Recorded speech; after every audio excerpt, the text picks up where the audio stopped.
Subscribe to our channel and press the bell icon so that you do not miss any video lesson from Rao's IAS. Hello and welcome to Daily News Simplified, an answer to what, why and how of newspaper reading. Today we are going to analyze the Hindu dated 29th of September 2020.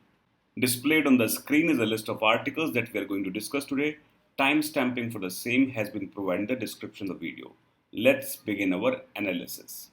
Page number 7 of today's newspaper presents an article which talks about UN and the retreat from multilateralism. This topic is important from the perspective of General Studies Paper 2 and it will fall under international relations. As a subtopic, it will come under important international institutions, agencies, and fora, their structure and mandate. Now, you must be aware of the fact that we have been celebrating 75th anniversary of the United Nations. In this context, it is important for us to know that UN is threatened by many forces, which also includes the force of loss of multilateralism. Now, in this context, it is important for us to know what is multilateralism. Now, in pure definition terms, multilateralism has been defined as a process of organizing relations between a group of three or more states. So, in a nutshell, we can say that multilateralism refers to an alliance of multiple countries pursuing the common goal. So, this basically takes us to the next important aspect, and that is what are the basic characteristics of multilateralism. First and foremost is the indivisibility of interest among participants. Second is a commitment to diffuse reciprocity. And third is a dispute settlement mechanism which basically ensures that all the member states do a certain kind of behavior. Now, this may make you think what is the reason why countries choose multilateralism. We are aware of the fact that not all countries are equal in terms of their physical boundaries, their economic resources, and the clout internationally. So, how does it help? It helps in binding powerful nations with other nations. It discourages unilateralism, which basically focuses on one country's domination over others. And third and most important is it gives small powers a voice and influence that they could not otherwise exercise. So these are the basic reasons why countries basically look forward for multilateralism so that the strong and the weak can survive and flourish in this entire system. Now, as one of the outcomes of the World War II, multilateralism has been adopted in the form of United Nations Organization. But it has been seen that the importance of UN has been eroding since there have been many challenges to multilateralism. So, in this context, it is important for us to know what are the basic challenges to multilateralism as practiced by UN and many other similar organizations. Now, this basically invites our attention to the important problem is what are the challenges to multilateralism? Now, this multilateralism has been threatened first and foremost by the increased spread of nationalism. And this is something which has been seen across the world. Now, when we talk about the United States, in the previous elections, Mr. Trump has come up with an idea of saying, let's make US great again. Another fallback of this similar kind of slogan was US first. Now, these type of slogans basically depict the kind of national culture or value that is prevalent in the country. And this has shown that US has increasingly grown vociferous in the opposition of UN as it feels that UN is not protecting its interest and other countries are benefiting more, and that too on the cost of US interest. And this is the reason why US has withdrawn itself from many multilateral platforms. Now, this has led to one more problem as US has been at the forefront of many multilateral organizations like the UN itself. Now, since UN is withdrawing its role from these type of organization, it means that it is no longer willing to be the guarantor of the last resort, which was the most important role that US has to portray in these systems. Apart from these, we can also see that European Union is also undergoing the similar kind of current. As we can see that from the event of Brexit, that nationalism remains very strong in the Europe. Now you must be aware of the fact that Brexit basically question marks the entire process of European Union. European Union was created in order to bring all the European countries together as one unit or bloc, and this could act as a system in which all the countries can prosper. But at the same time, we can see that many countries like the Britain, Greece and others have seen negative consequences of Brexit and have gone back to the nationalism aspect and have decided to withdraw from this system. The most interesting aspect in terms of challenge to multilateralism is the fact that these challenges are not posed by poor countries. These challenges are actually posed by countries which are strong. You must be aware of the fact that US, UK, France, Germany, these countries are much stronger in terms of their financial strength as well as their political clout. Still, these are the countries which are posing threat to the idea of multilateralism. Now, one of the related aspects of the threat of multilateralism is the rise of China and its emphasis on bilateralism. Now, we are aware of the fact that China has the ambition to become a world leader and to become at par with the US and other Western world. And in this sense, we know that China has stepped in to take the advantage of West's retreat from multilateralism. Now, in this sense, you must have seen that when the US has withdrawn its funding to WHO, China stepped in and increased its funding. Similarly, we have seen that in the case of climate talks, again, when the US withdrew, China stepped in. And this is where we can see that China is increasing its clout on many countries and hence is portraying its desire to go for bilateralism. Now, some of you would argue that China is getting into that kind of a role because the Western world is withdrawing from its role. But China's assertion of a new role on the world stage is not an embrace of the idea of multilateralism. And this has been seen in many cases. Its flagship Belt and Road Initiative consists of a series of bilateral credit agreements with the recipient countries with no mechanism for multilateral consultation or oversight. And in this process, what they are doing, they are trying to put countries into debt trap from which they cannot move out. And when these countries fall into Chinese debt trap, what Chinese government does is it arm twists these countries to come up with policies which are in favor of China. So many countries have suffered problem because of this, and this has led to the rise of bilateralism. Now, as a follow up of the problem that is faced by multilateral organizations, let's try to understand what are the major issues with UNO, that is United Nations, and its organizations. Now, in this case, the first problem that we have seen in the recent past is a problem in the Security Council. Now, we are aware of the fact that in the Security Council, the permanent members basically have the power to veto anything which goes against their interest. Now, we have seen that in the recent past, Security Council has used this veto more often than ever before. And the P5 countries which are operating in this zone have actually become antagonistic to the interest of each other. In this case, we have seen that there are countries like Russia and China which are at the other end of the spectrum, and US, Britain, etc. are at the other spectrum. Now, in this case, we have also seen that there is an increased demand of increasing the permanent members in the Security Council, and in this case, G4 countries have also increased their pressure in order to increase the membership of Security Council and also the permanent status in which the power of United Nations will be shared as bestowed upon with the Security Council. Now, the second important aspect which has happened in the recent past is because of the COVID-19 crisis. Now, we are aware of the fact that US has challenged the role of World Health Organization, and it has actually alleged that WHO has worked on the basis of the instructions received by China, and if WHO has done enough, then this COVID-19 crisis could have been averted. Now, in this sense, US has also blamed China for its inaction against the Wuhan virus. And this is what the problem is in terms of what China believes that how the problem could have been solved and what US believes how the problem could have been solved.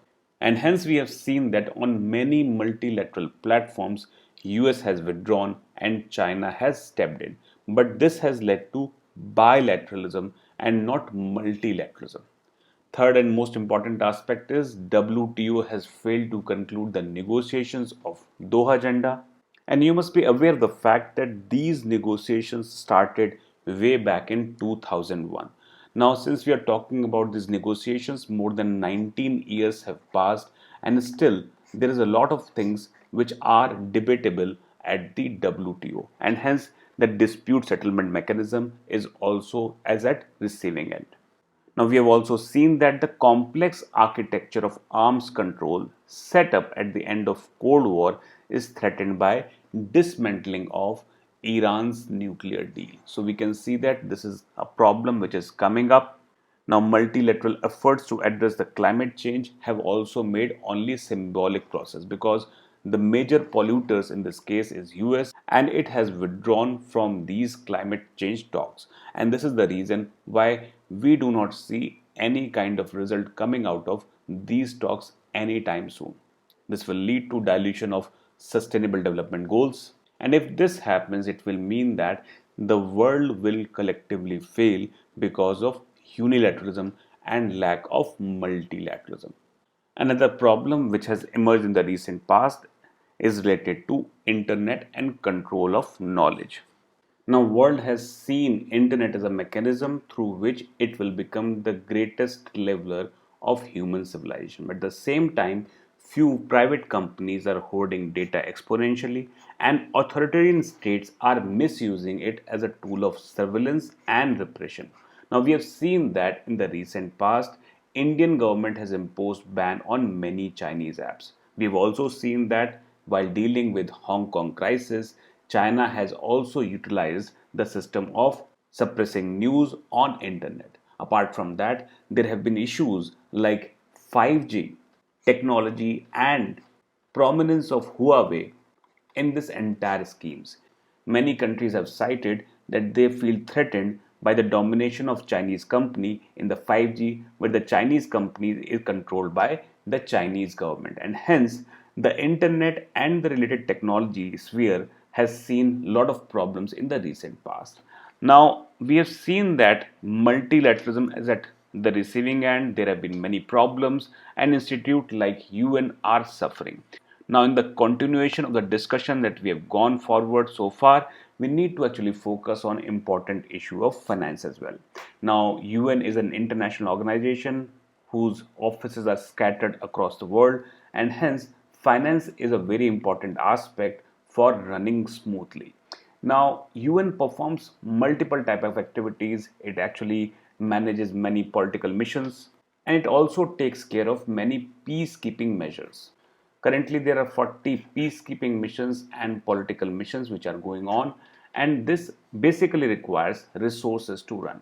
UN, in order to run these functions smoothly, require US dollar 8 billion, and this is very insignificant in terms of whatever national budget is in terms of say US, which is around 640 billion. So we can see that when countries withdraw funding from UN or related organizations, they basically threaten the entire mechanism which can actually help millions across the world in order to live life in a dignified manner.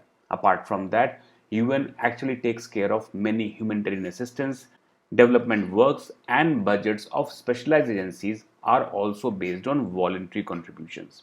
When leading players, which are basically the developed world, they're not participating in this process, then the entire idea of multilateralism is at threat, and also the idea of UN as an organization is also threatened. So, in this context, it is important for us to understand what are the challenges which are discussed through this article.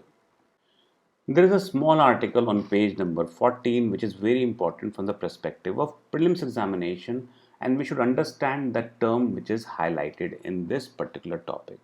Now, this topic is important more from the perspective of prelims examination. At the same time, it is also important from the perspective of General Studies paper 3, in which it will be part of economic development. As a subtopic, it will be part of Indian economy and issues related to planning, mobilization of resources, growth, development, and employment.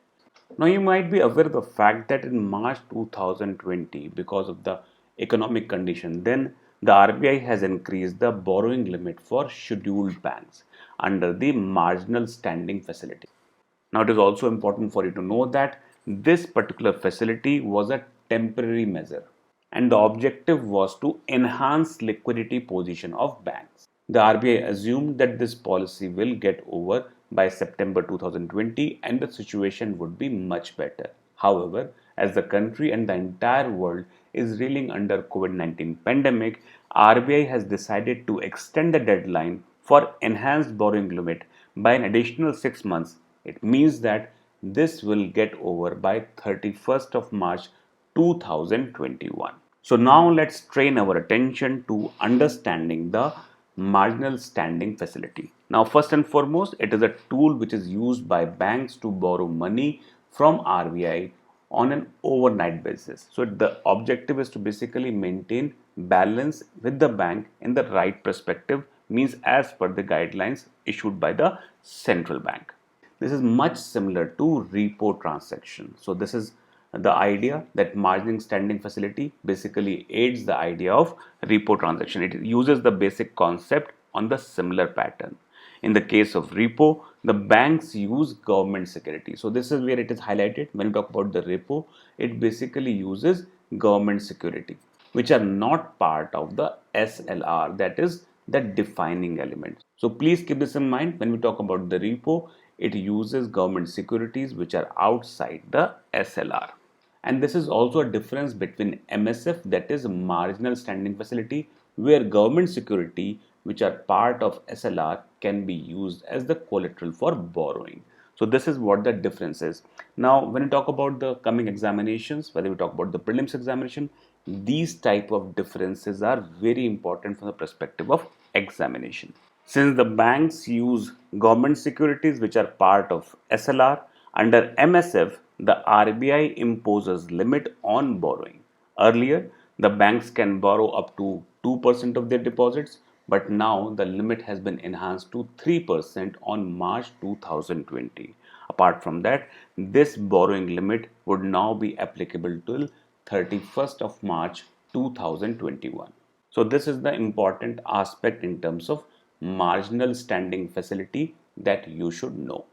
Page number 14 of today's newspaper presents another article which is important from the perspective of coming prelims examination.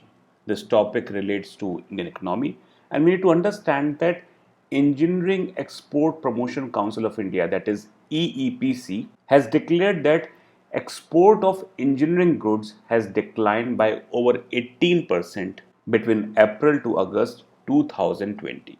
Now, these type of trends are very important from the perspective of examination, and UPSC has asked many questions in the previous year which are based on similar kind of ideas. Now, in this context, it is important for us to understand India's trade performance, especially in the financial year of 2019-20, which has become quite important from the perspective of coming prelims examination as well. So in this case, what we have done, we have basically compared, that is trend of merchandise exports, then trend of merchandise imports. So that is what the idea is that we are trying to explain. Now we need to understand few things. First and foremost, between 2009 to 2014, the merchandise export accounted for around 16% of GDP. However, since the merchandise export as percent of GDP has steadily declined to 11.3% of GDP in the first half of 2019-20. So the trend is very important. From 2009 to 14, what has happened? It is 16%, and later it has reduced to 11.3%. So in this case, it is also important for us to understand what are the 5 top export commodities. Now UPSC has asked questions based on this particular topic, and hence we need to know that petroleum products, pearls and precious stones, drug formulations, gold jewelry and iron and steel are the top export commodities for the India. Apart from that, the top 5 destinations have been USA, UAE, China, Hong Kong and Singapore. Now, if we try to compare it in terms of similar trends in merchandise imports, we would know that Between 2009 and 14, the merchandise imports accounted for 24.3% of the GDP. So we can see the comparison here. The comparison is 16% of GDP to 24.3% of GDP. However, since then, the merchandise import as percent of GDP has steadily declined to 17.6% of GDP in the first half of 2019-20. Now, we need to understand that why this decline has taken place. Now, first and foremost, the decline has taken place because the price of crude oil in the international market has dipped significantly, and India imports a big chunk of its oil needs. This actually accounts for 26% of India's need, and hence we know that import of oil was come, and that is the reason for decline in the merchandise import. Apart from that, there has also been a problem in terms of slowdown of Indian economy. Now, because of the slowdown, there was hardly any demand for goods and products, and because there were not goods and products, this actually has led to lesser imports from the international markets. However, still five important commodities which are import commodities here in this case again is crude oil, gold, petroleum products, pearl and precious stones, coal and coke. Now you would actually see that pearl and precious stones are not only import categories but also in the export. So what basically India does, India is basically hub of processing center. We import pearls and precious stones, polish them and then resell again them in the international market. So that is why we export them as well as import them. Now when we talk about the top 5 exporters to India, the first is of course China, second is USA, third is UAE, Saudi Arabia and Iraq. So this has been the status in terms of the import. Now these figures and their comparative study are important from the perspective examination, and they will also help you understanding about what kind of products we import as well as export at the same time. So there is a value enhancement that is basically done, and that is why they figure in both the categories. Page number 7 of today's newspaper has an archive section which talks about 100 years ago, that is September 29, 1920. Now, this topic is related more to the history of India, especially the history of Indian national movement, and in this aspect, it talks about the famous movement of non cooperation. Now, in this context, the article highlights few very important things. It basically says that there was no consensus even during those time about non-cooperation movement, and there was a group of nationalists who favored the reforms which were done by the British. Now, in this case, the author highlights that there were Sir Ashutosh Chandri, Mrs. Annie Besant, and Diwan Bahadur Govind Raghuver and others who were against the principles and programs of non-cooperation movement. So these are the people who didn't approve non-cooperation as a movement, and they basically were of the opinion to accept the reforms, that is 1919 Reforms Act, as a partial installment for Swaraj. Now, there were some people who opposed this idea, and the great majority of the delegates were decidedly in favor of non-cooperation movement. Now, when we talk about the majority, these were from the Congress only, and they were agreed as of the basic grounds on which Congress should proceed to shape the future policy and action, and that is why the clear-cut mandate was to follow constitutional methods of agitation. Now, in this case, Mahatma Gandhi's leadership of this particular movement was established, and Mahatma Gandhi basically took the responsibility and launched this program on 1st of August 1920. And the objectives were very simple. They were looking for two things. First, self governance and obtaining full independence. So, that is what the clear cut objective was. Now, the idea of presenting non cooperation movement as a system to fight against British was basically caused by Indian National Congress's withdrawal of support for British reforms. And these were withdrawn because they have seen that Rowlatt Act was imposed on 21st of March 1919. Similarly, Jallianwala Bagh massacre also took place during this period. So this basically acted as a fuel which incited the fire of nationalism, and Congress under the leadership of Mahatma Gandhi was willing to take up this challenge of launching this non-cooperation movement. So these are the two important things. Now, you might be aware of the fact that when we talk about the Rowlatt Act, it basically suspended the rights of defendants in the sedition trial and was seen as a political awakening by India. Although here we also need to understand that this particular clause of Rowlatt Act was never invoked and it became void after a few years. The act motivated Gandhiji to conceive the idea of satyagraha, which he saw as synonymous with independence. And that is what the basic idea is in terms of Gandhiji's ideas for non-cooperation movement. So when Gandhiji launched this program about non-cooperation movement, the focus was basically to persuade all Indians to withdraw from the labor force of any activity that sustained British government and economy in India. Now, this is an important aspect. The following aspect was to withdraw from the British industries as well as educational institutions. So, this was the inherent theme that Gandhiji planned. Second important aspect is promoting self reliance by spinning khadi, buying Indian made goods only, and doing away with English clothes. So, in this case, Gandhiji was also offering a replacement about when you are doing away with things which are related to, say, British colonialism. So, he was promoting self reliance as well, and that through indigenous mechanism. Apart from that, there was a wider connotation of this non-cooperation movement. Gandhiji tried to integrate Muslims, and for this, restoration of Khilafat in Turkey was also mooted. Apart from that, Gandhiji also addressed the social evil of untouchability. So that was the perspective of Gandhiji when he started this entire program or plan. Now, Gandhiji started this program, but after a point of time, this particular program was withdrawn.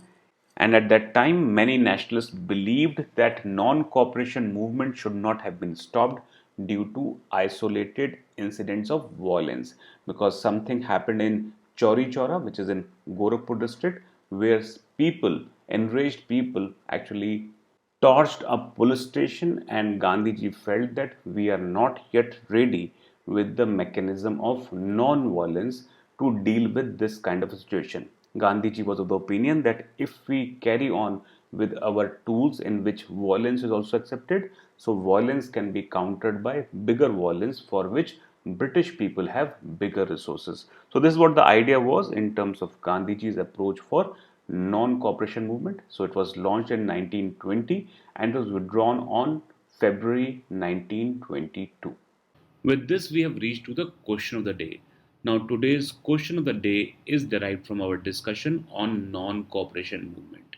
So the question is, consider the following statements about non-cooperation movement.